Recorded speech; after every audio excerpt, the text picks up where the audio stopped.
πριν σηκωθεί απ' τη λάκα του ο κορυδαλός και πριν ο κόρακας ξυπνώντας με βραχνό κρογμό χαθεί πίσω απ' τα δέντρα και πριχού ο απόγειος πάρει στα κρογιάλια, ας ακολουθήσω σιωπηλός και γλίγορος, ο γη μου, τα μεγάλα σου κλεισμένα μονοπάτια.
Την εποχή εκείνη που είχε στο Σαλβατόρ και έβγαλε όλες τις φωτογραφίες αυτό. Εμείς έχουμε σε απάνω στο χωριό, αλλά πάνω Αυστριακός ήταν. Τον είχα δει, έβγαλε πολλές φωτογραφίες. Ο Σαλβατόρ θα έχει έρθει, παιδιά μου, γύρω πριν βγαίνει ελληνικό, πριν από το 12. Την περίοδο αυτή που σήκωσε τα μέρη όλα αυτά, εδώ στην Πάργα είχε έρθει και στην Ανθούσα πάνω και βγάλει την παλιόπαργα, την παλαιά Πάργα.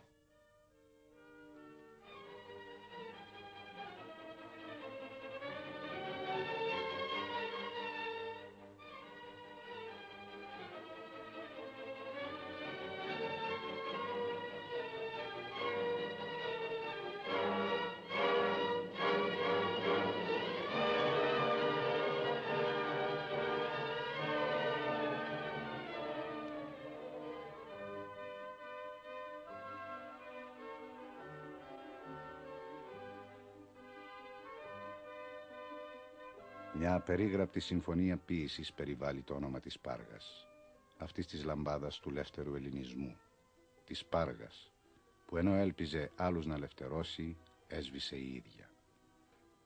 Μα για τις ατρόμητες ψυχές των Παργινών δεν υπήρχε άλλη επιλογή. Πιότερη η ξενιτιά παρά η σκλαβιά. Πιότερη η εγκατάλειψη των σπιτιών που γεννήθηκαν και των αγρών που μες στοργή καλλιεργούσαν, παρά μια στενάχωρη ζωή στη σκιά της ξένης σημαίας. Η άσβεστη ιστορία μεγαλώνει και ομορφαίνει κάθε τόπο. Έτσι που κι αν ζεις την εποχή σου, αποζητάς να γνωρίσεις όλο και πιο πολλά γι' αυτόν και τους ανθρώπους που τον λαμπρύνουν με τις πράξεις τους. Και αυτό το νιώθεις έντονα στην Πάργα.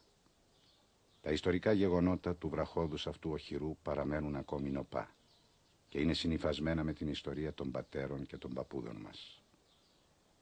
Η Ελληνική Επανάσταση του 1821 αποτελεί την ωραιότερη εποποιία του 19ου αιώνα και ο πόθος για μια λεύτερη πατρίδα είναι στενά συνδεμένος και με τις ακτές της Πάργας.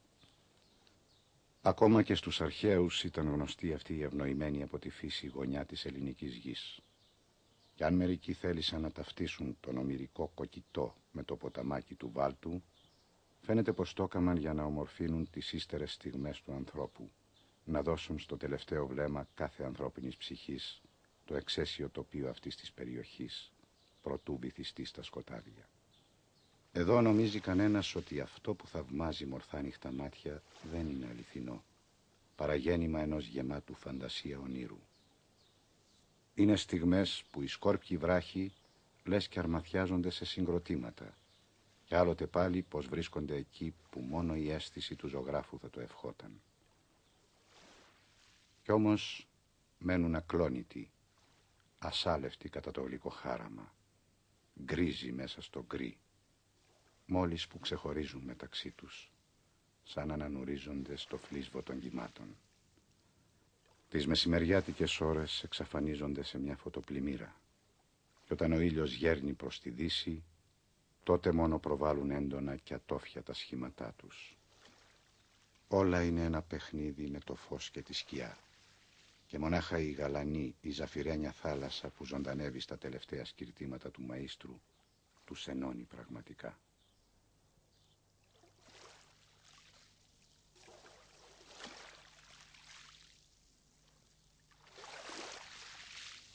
Λίγες αλήθεια περιοχές της Μεσογείου μπορούν να συγκριθούν σε ομορφιά με την Πάργα.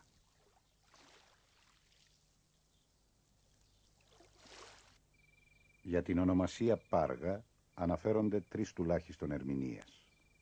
Είτε πως προέρχεται από αναγραμματισμό της σλάβικης λέξης Πράγα, που σημαίνει λιμάνι, ή όπως άλλοι λένε από τις αναγραμματισμένες λέξεις Παραγαία ή Παρογός, είτε ακόμη, κατά την επικρατέστερη άποψη, από το ρήμα πέργομαι ή πέργο, που σημαίνουν οχυρώνομαι, οχυρώνω.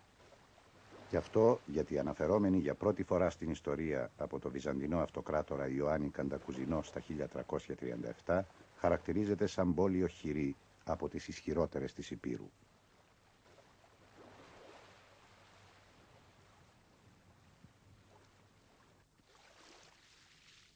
Από τον Πλούταρχο μαθαίνουμε για την ύπαρξη της αρχαίας Τωρίνης στη θέση της σημερινής Πάργας και για το κυριότερο λιμάνι της περιοχής που βρίσκονταν στον όρμο του Βάλτου.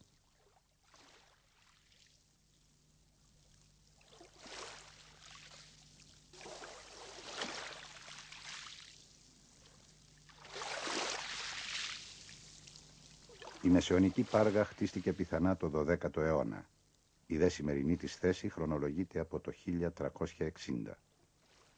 Οι παλιοί Παργινοί αποφάσισαν να κατέβουν στη θάλασσα από το παλιό χωριό τους που ήταν πάνω στο βουνό, γιατί όπως λέει ένας παλιός θρύλος, η Παναγιά τους έδειξε το μέρος. Φαίνεται ότι δεν μπορούσαν να τα βγάλουν πέρα σαν αγρότες και αποφάσισαν να γίνουν ναυτικοί και λίγο πειρατές.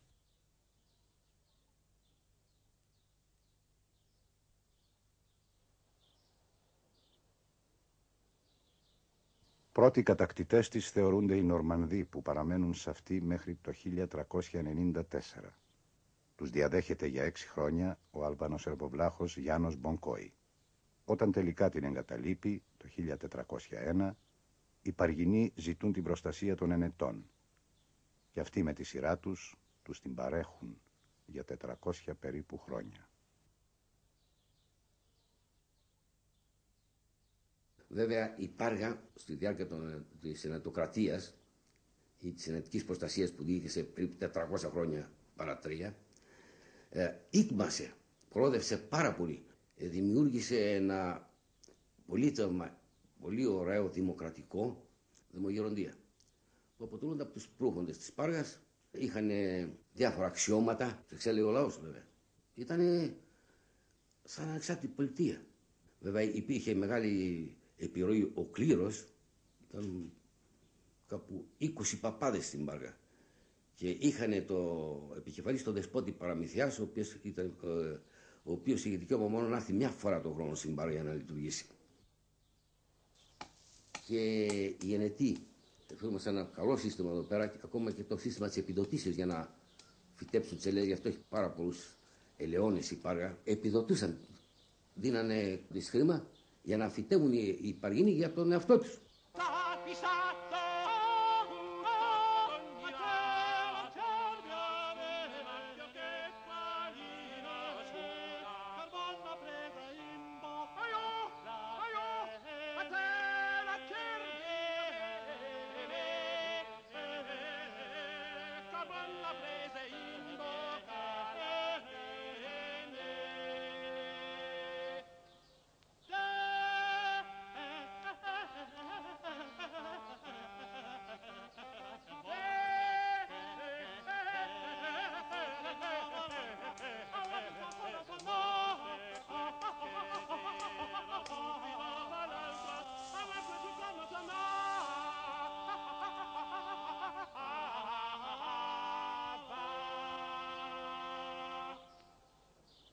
Στα 1797 περιέρχεται στις γαλλικές επαναστατικές δυνάμεις του Ναπολέοντα και την επόμενη χρονιά, με το διωγμό των Γάλλων από τις ρωσοτουρκικές δυνάμεις, η βάση της Πάργας πέφτει στους Τούρκους.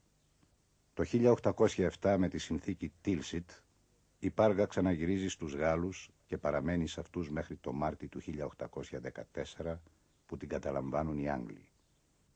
Στις 17 Μαΐου του 1817 οι Άγγλοι την πωλούν στον Αλί Πασά για 156.000 λίρες. Η παράδοση όμως καθυστερεί 2 χρόνια, μέχρι που φτάνουν τα στρατεύματα του Αλί.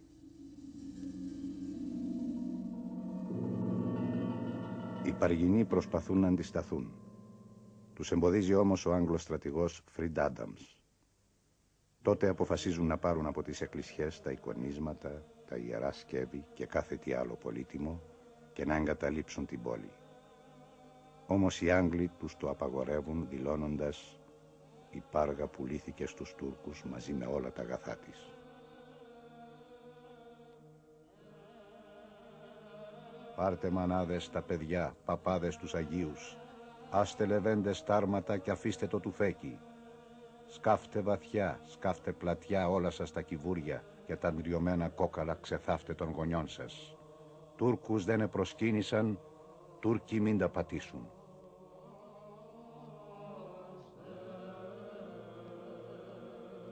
Ηρωικά οι Παργινοί παίρνουν από το νεκροταφείο τα οστά των προσφυλών τους, τα καίνε στην πλατεία της πόλης και αναχωρούν στην Κέρκυρα, παίρνοντας μαζί τους τη στάχτη των νεκρών. Μπροστά στην παγκόσμια κατακραυγή για την ανήκουστη αυτή πράξη, οι Άγγλοι καταθέτουν το αντίτιμο της αγοραπολισίας στην τράπεζα της Κέρκυρας για να βοηθούνται από τους τόκους του κεφαλαίου οι Παργινοί που κατέφυγαν στο νησί. Ακούς το θρήνο των πολίων που βογγούν τα δάση και το δαρμό που γίνεται, τα μαύρα μυρολόγια. Είναι που αποχωρίζονται τη δόλια την πατρίδα. Φιλούν τις πέτρες και τη γη και ασπάζονται το χώμα. Τον Ιούνιο του 1821, 2 χρόνια αφότου οι Παργινοί είχαν εγκαταλείψει για μια ακόμη φορά την πατρίδα τους, 200 από αυτούς με το Σπύρο Δημουλίτσα και το Χριστόδουλο Δεσίλα φεύγουν από την Κέρκυρα και περνούν στην απέναντι ηπειρωτική ακτή. Είχαν πιστέψει ότι οι Σουλιώτες θα τους βοηθούσαν για την ανακατάληψη της Πάργας. Σε επιστολή τους προς τους Σουλιώτες γράφουν «Συλλογιστείτε, Ανδρείοι και φρόνιμοι Σουλιώτες, ότι η Πάργα είναι εκείνη εις της οποίας τους ώμους επιστηριζόμενοι ευαστάξετε τόσους χρόνους τον πόλεμο. Γνωρίζετε πολλά την τοποθεσία της, ότι είναι πρώτον μεν παραθαλάσσιος, δεύτερον δε εις των ομφαλών σχεδόν της Αλβανίας και τρίτον ότι έχει τόσα ελληνικά χωριά φέροντα όπλα και ανυπομόνως προσμένοντα ταύτην την στιγμή. Τέλος πάντων, η Πάργα είναι η στερέωση του Σουλίου και όλης της Υπήρου η ελευθερία. Για ταύτα λοιπόν, σας παρακαλούμε να δράμετε να κυριεύσομεν όσον τάχος την Πάργαν». Το ίδιο παρακλητική ήταν και η επιστολή του διορισμένου από τους Σουλιώτες φρούραρχου της Ρινιάσας Περεβού. «Οι Πάργοι σας παρακαλούν και πάλι να τους βοηθήσετε να απολαύσωσιν την πατρίδα των, ή να πω αληθέστερον να λάβετε το ίδιο το Σούλιον. Αν την Πάργαν δεν κυριεύσομεν γρήγορα, και το Σούλιον από τα σχήρας μας χάνομεν». Οι Σουλιώτες όμως που είχαν αντίθετη γνώμη αποκρίθηκαν «Η εκστρατεία στην Πάργα μπορεί να περιμένει». Οι Παργινοί δεν περιμένουν και αποφασίζουν έστω και μοναχοί τους την απελευθέρωση της πατρίδας τους. Τη νύχτα της 24ης Ιουλίου 1821 αποβιβάζονται στον όρμο της Πογονιάς και ευνηδιάζουν τη φρουρά των Τουρκαλβανών της Πάργας. Οι επιθέσεις συνεχίζονται για μέρες, χωρίς όμως να φέρουν το ποθούμενο αποτέλεσμα. Οι δυνάμεις του φρούραρχου Χουσέιν Μπεϊ είναι κατά πολύ μεγαλύτερες. Οι περισσότεροι επιστρέφουν στην Κέρκυρα, άλλοι καταφεύγουν στο Μεσολόγγι και άλλοι με τον Περεβό στη Ρινιάσα. Η ατυχία όμως ακολουθεί τους Παργινούς και στην Κέρκυρα. Με διαταγή του Άγγλου αρμοστή των Ιωνίων, Θωμά Μέτλαντ, διώχνονται από το νησί στα τέλη του Σεπτέμβρη. Εδώ κυβέρναγε ο Λέων του Αγίου Μάρκου, μα τώρα εδώ δεσπόζει πια το μισοφέγγαρο και δίπλα στα χαλάσματα των εκκλησιών προβάλλει του τζαμιού μιναρές. Το 1831 γύρισαν στην Πάργα περί τις 100 οικογένειες, αλλά χωρίς προνόμια.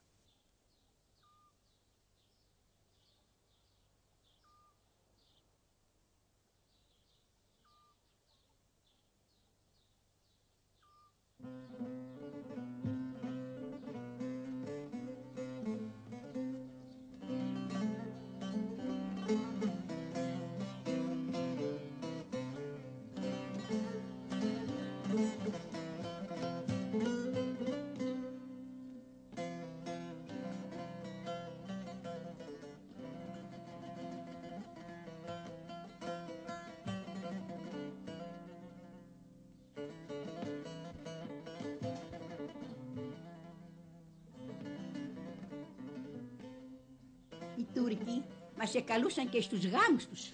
Όταν είχαν αυτή το Πάσχα τους, τον Μπαϊράμι που λένε, μας έστελναν γλυκά. Εμείς το Πάσχα πάλι τους στέλναμε αυγά, κουλούρια. Το Πάσχα που σφάζαμε εμείς έπρεπε να σφάξουν και αυτοί. Όχι, ζούσαμε καλά. Αυτοί οι Τούρκοι εδώ στην περιοχή, εδώ στην Ήπειρο, είναι οι Τούρκοι οι Λιάπηδες λέγονται αυτοί. Ήτανε Τούρκο-Αλβανοί δηλαδή, δεν μιλούσανε τα τουρκικά. Οι Τσάμιδες δηλαδή, Τουρκοτσάμιδες λέγονται αυτοί. Αυτοί μιλούσανε αρβανίτικα εδώ, ήτανε μια άλλη ράτσα Τούρκοι. Ενώ είχε 2.000 ρίσελιες και αντί να φορέσει καπαρτίνα, που έπρεπε να είχε καπαρτίνα, εφορούσε κάπα.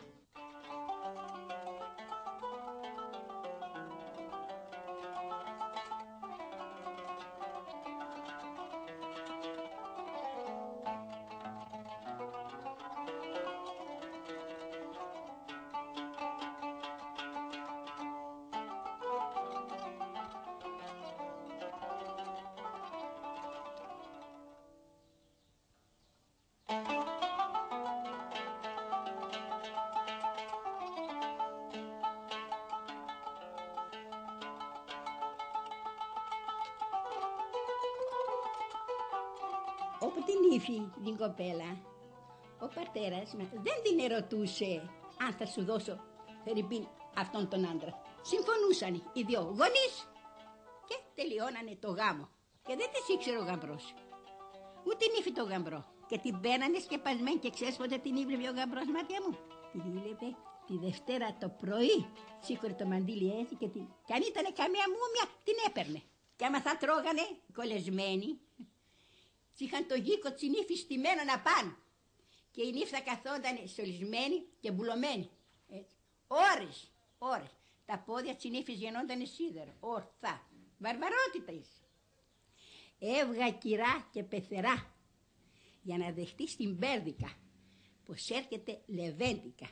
Για ειδέστε την, ήλιο φεγγάρι πέστε την. Για ειδέστε την πως περπατεί σαν άγγελος με το σπαθί. Να κάνει γιους, να κάνει νιές, να κάνει παλικάρια. Να πάνε νιές ριγόπουλα και νι να πάνε ριγοπούλες.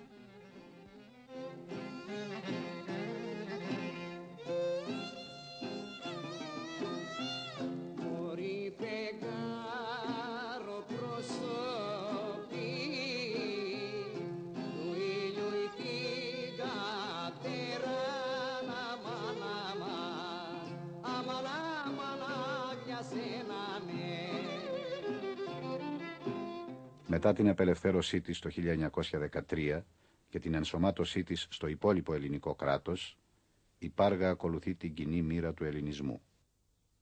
Με την καταστροφή της Μικράς Ασίας, τότε ο Κεμάλ με τον Βενιζέλο κανονίσανε να φύγουν οι Τούρκοι από την Ελλάδα και να έρθουν οι χριστιανοί στην Ελλάδα. Στο Παπόρι μέσα τότε πάθανε μία αρρώστια και πεθάναν όλοι, δηλαδή πεθαίνανε στον δρόμο. Ζωντανούς δηλαδή τους πέραν από τα ποδάρια για τα χέρια τους πιάνανε και τους πετάνε από το Παπόρι και κάτω, μες στη θάλασσα.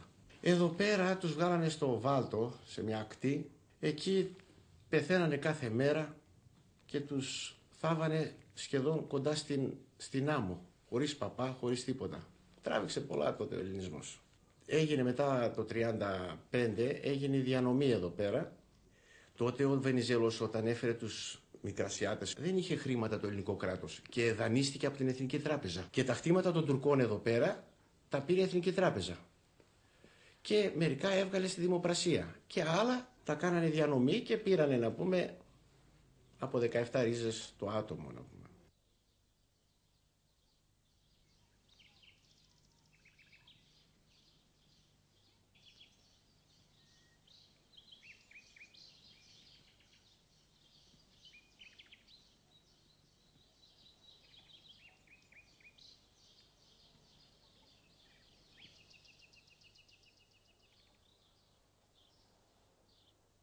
Με την κήρυξη του Δευτέρου Παγκοσμίου Πολέμου, η Πάργα ακολουθεί τη μοίρα της υπόλοιπης Ελλάδας. Εισβολή των γερμανικών στρατευμάτων και κατοχή. Μετά είχαμε την κατοχή. Εμείς πολύ γρήγορα στην Πάργα οργανωθήκαμε στο ΕΑΜ. 18 άτομα που ήμασταν αξιωματικοί και υπαξιωματικοί της Πάργας. Είχαμε σαν αποστολή πρώτα να εφοδιάσουμε τις πρώτες αντάρτικες σποραδικές ομάδες που φάνηκαν στο φανάρι. Οι Ιταλοί όμως μας παρακολουθούσαν, εμάς τους αξιωματικούς και υπαξιωματικούς. Συνεχώς και δίναμε κάθε 15 μέρες παρουσία, κάναμε στην καραμπινερία την Ιταλική. Εν τω μεταξύ ήμασταν τα πρώτα στοιχεία που συγκροτήσαμε το αρχηγείο Σουλίου του Ελλάς και μετά την εξόρμηση τη μεγάλη των Γερμανών το 1944 που κάναν σε όλη την Ελλάδα για να καθαρίσουν τους Τόγδας, μας ζωρίσαν στο Σούλι και φύγαμε στη Λάκα Σούλι που λέγεται πίσω. Εκεί ανασυγκροτήθηκαμε πλέον σαν 24 σύνταγμα. La vita è meglio in Belgio che in Grecia, perché in Belgio troviamo tutto quello che vogliamo. Qua in Grecia è un po' di meno. Τα μάθα εδώ στην Ελλάδα τώρα τα Ιταλικά. Με την κατοχή. Ήμουνα στην καραμπινερία, στη Φινάντζα. Πήγαιναμε πέρα με τρόφιματα από τις αποθήκες. Τους έπλαινα τα πιάτα, τη χύτρα. Δεν πείνασα όμως με την κατοχή. Και έφυγα το 1957 με τη σύμβαση. Πήγα στο Σαλιουρά. Δούλεψα εκεί 9 χρόνια. Μετά πάμε στις Βρυξέλλες, μου λέει η γυναίκα. Πήγαμε στις Βρυξέλλες και συνέχισα την εργασία στο Μαρσέν. Εκεί ήμουν ανθραχωρήχος. Κατέβαινε στις 7 η ώρα και έγινε 3 παραδέταρτο. Μέσα 2.000 μέτρα μες στη γη. Δούλεψα 24 χρόνια, πήρα τη σύνταξή μου. Αλλά δεν έχω κάνει ακόμα επαναπατρισμό. Μένω ακόμα εκεί. Έχω και τα εγγόνια μου εκεί πέρα και πηγαίνω μια φορά το χρόνο. Εκεί πιάναμε, εγώ έκοβα 50 μέτρα κάρβο την ημέρα, έπιανα κανένα εξάρι βελγικό την ημέρα. Ήρθα ύστερα εδώ, έχω φτιάξει 2 διόροφα, έχω βγάλει και μια ικανοποιητική σύνταξη. Αλλά έχω αρρωστήσει όμως από τον άνθρακα και έχω αμμοκονία και λίμωξη στον πλέμονα.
Το επίπεδο εδώ πέρα είναι απελπιστικά χαμηλό. Και δεν είναι μόνο οι μαθητές, αλλά είναι και οι γονείς. Οι μαθητές δεν έχουν κανένα ενδιαφέρον, ούτε προβληματισμό. Υπάρχει δηλαδή μια πλήρη αδιαφορία. Ενώ ο μέσος όρος των μαθητών είναι από οικογένειες με χαμηλά εισοδήματα οικονομικά, παρόλα αυτά τα παιδιά δεν τα ενδιαφέρει καθόλου το αύριο. Τώρα εγώ όλες τις αιτίες αποδίδω στον τουρισμό. Πριν έρθει ο τουρισμός, ήμασταν ένα χωριό που είχε κάποια αγνότητα. Με τον τουρισμό αμέσως αυτή η αγνότητα χάλασε και το χρήμα που ήρθε μας διάβρωσε κυριολεκτικά.